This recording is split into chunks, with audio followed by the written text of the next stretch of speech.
نحمدہ و نصلی علی رسولہ الکریم اما بعد بسم اللہ الرحمن الرحیم۔ عزیز دوستو، محرم الحرام کی آمد ہے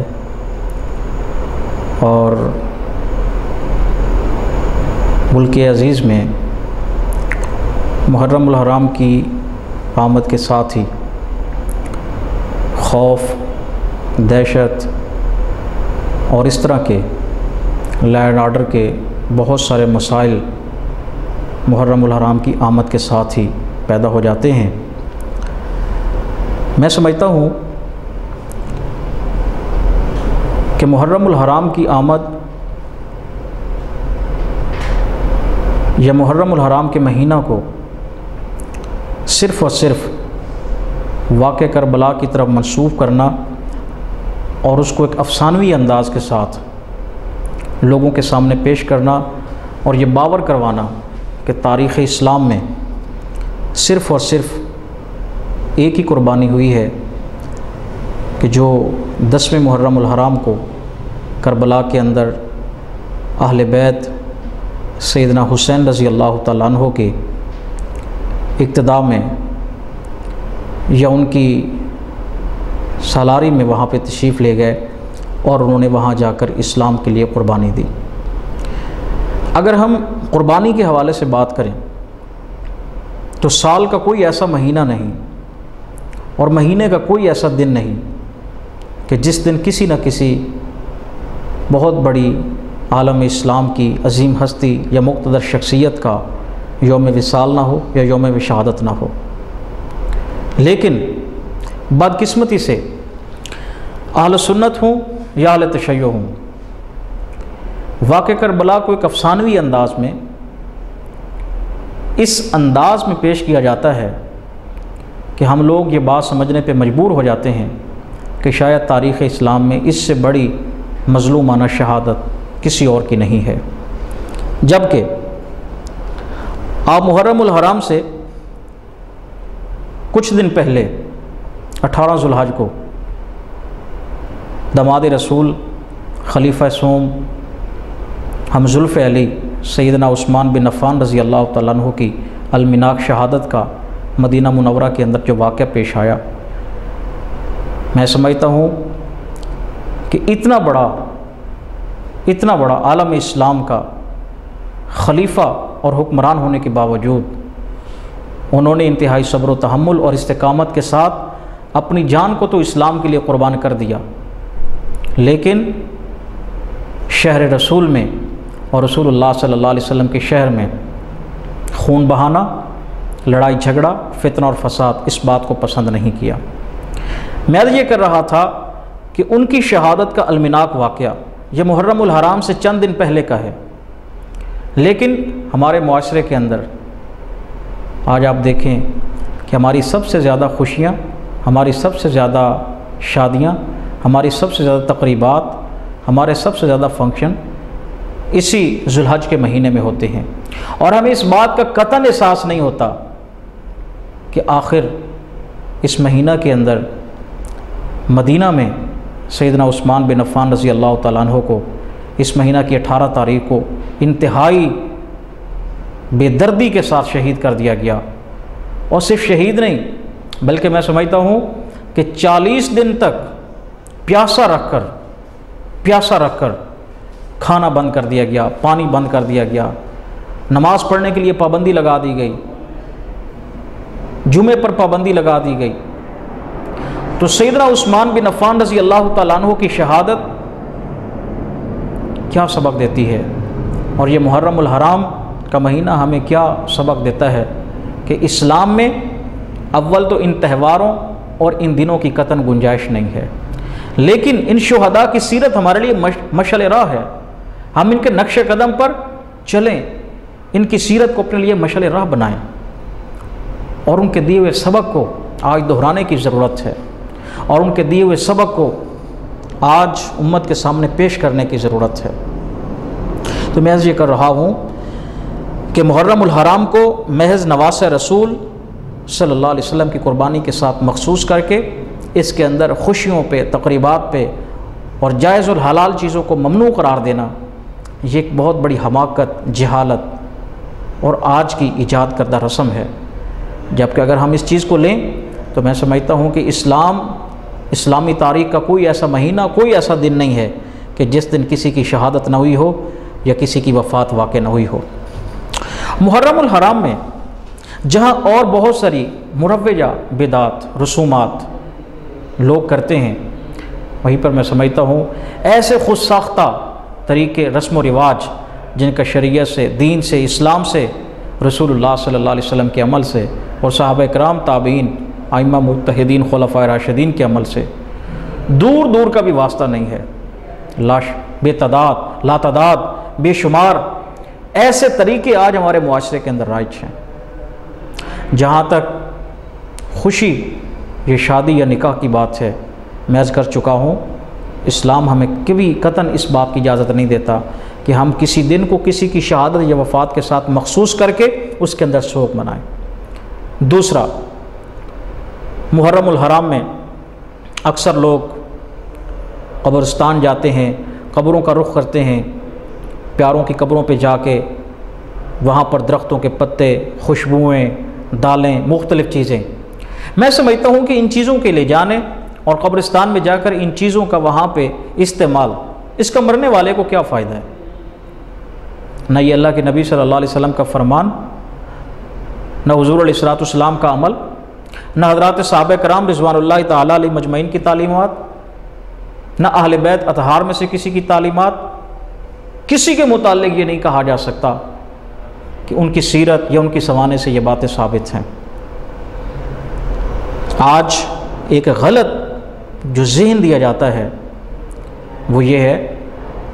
کہ یہ جو پتے لے کے جاتے ہیں اور ان کو جا کے قبروں پہ رکھا جاتا ہے تو اس وجہ سے میت کے عذاب میں تخفیف ہو جاتی ہے۔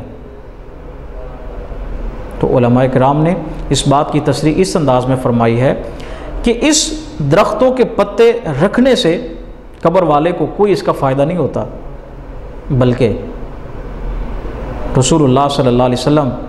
تشریف لے جا رہے تھے اور آپ کا جانور جس سواری پہ آپ سوار تھے وہ بدکا۔ اللہ کے نبی صلی اللہ علیہ وسلم نے فرمایا یہاں کس کی قبریں ہیں؟ آپ کو بتایا گیا کہ فلاں قبیلے کے 2 اشخاص کی قبریں ہیں۔ فرمایا ان کو عذاب ہو رہا ہے۔ اللہ کے نبی صلی اللہ علیہ وسلم نے ایک درخت کی ٹہنی توڑی، اس کو 2 حصے کیا اور ایک اس قبر پہ رکھ دی، ایک اس قبر پہ رکھ دی۔ اب اس ٹہنی کا یہ کمال نہیں تھا کہ جس کی وجہ سے مرنے والوں یا اس قبر میں دفن شدہ مردوں کے عذاب میں تخفیف ہوئی، بلکہ یہ رسول اللہ صلی اللہ علیہ وسلم کے اس رحمت والے ہاتھ کا اثر تھا یا یہ آپ کا معجزہ تھا کہ جس کی وجہ سے ان دونوں سے عذاب کی تخفیف کر دی گئی۔ قبروں پر دال، چاول، مختلف چیزیں پھینکنے سے نہ مرنے والے کو نہ زندہ افراد کو کوئی فائدہ، بلکہ ان چیزوں کا شمار رسومات میں ہوتا ہے، بدعات میں ہوتا ہے۔ سنت سے، اللہ کے نبی کی تعلیمات سے، آپ کے اسوہ حسنہ سے، آپ کی سیرت سے، صحابہ کرام کے عمل سے، اہل بیت اطہار کے قول اور عمل سے یا فعل سے ان چیزوں کا قطعاً کوئی تعلق نہیں ہے۔ میں سمجھتا ہوں کہ زندہ لوگ اس بات کے زیادہ مستحق ہیں کہ آج ہم اپنے اڑوس پڑوس میں دیکھیں تو ہمیں بہت سارے گھرانے ایسے نظر آئیں گے جو سفید پوشی کا بھرم رکھنے کے لیے کسی کا راہ تکتے تکتے شام کو بھوکے سو جاتے ہیں، لیکن ان کے گھروں کے اندر راشن، کھانے پینے کا کوئی انتظام کرنے والا نہیں ہوتا۔ تو میرا یہ عمل جو میں اس انداز میں کر رہا ہوں یہ اللہ اور اس کے رسول کو قطعاً پسند نہیں ہے۔ اس سے بہتر یہ ہے کہ میں اپنے محلے میں، اپنے معاشرے یا گلی میں، اپنے رشتہ داروں میں ایسے گھر تلاش کروں، ایسے یتیم بچے تلاش کروں، ایسی بیوہ عورتیں تلاش کروں کہ جن کے گھر میں یہ صدقہ اور خیرات کی چیزیں اور ان چیزوں کو پہنچا کر وہاں جو ہے اپنے لیے بھی اور اپنے دیگر افراد کے لیے بھی یا مرنے والوں کے لیے بھی صدقہ جاریہ کا اہتمام کر سکتا ہوں۔ محرم الحرام کے حوالے سے میں بات کر رہا تھا کہ ایک طرف تو ملک عزیز میں خوف و ہراس کے سائے مڑلانا شروع ہو جاتے ہیں اور دوسری طرف یہ رسومات کا سلسلہ اور یہ بدعات کا سلسلہ شروع ہو جاتا ہے۔ تو میں سمجھتا ہوں کہ اس محرم الحرام میں نواس رسول صلی اللہ علیہ وسلم کی قربانی، اہل بیت اطہار کی قربانی، ان کے رفقاء کی قربانی ہمیں یہ سبق دیتی ہے کہ جب بھی کوئی ایسا مسئلہ اسلام کی بقا کا، رسول اللہ صلی اللہ علیہ وسلم کے دین کا،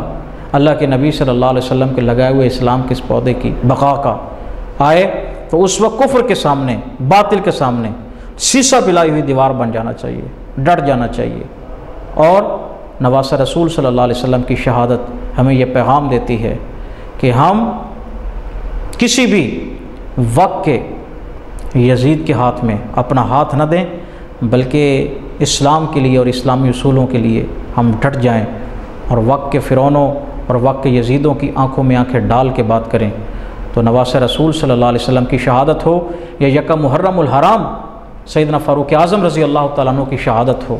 یا 18 ذوالحج کو سیدنا عثمان غنی رضی اللہ تعالیٰ عنہ کی شہادت ہو، یہ تمام شہادتیں ہمیں اس بات کا سبق دیتی ہیں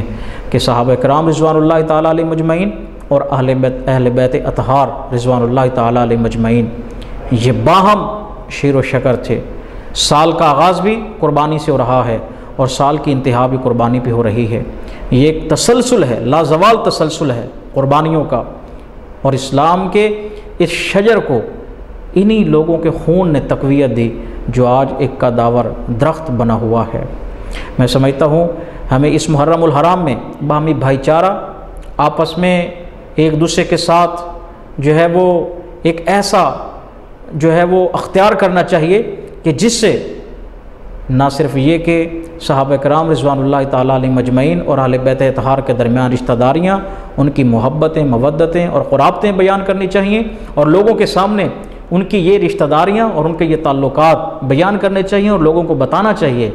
کہ یہ وہ لوگ تھے کہ جن کی آپس میں بہت زیادہ قربتیں تھیں، بہت زیادہ قربتیں تھیں، بہت زیادہ محبت تھی، شیر و شکر تھے۔ اور قرآن مجید نے بھی اسی فلسفے کو بیان کیا ہے۔ نفرتیں بتا کر، قدورتیں بتا کر، اختلافات بتا کر آج ہم دین کی، اسلام کی اور اس وطن عزیز کی کون سی خدمت کر رہے ہیں؟ تو اس لیے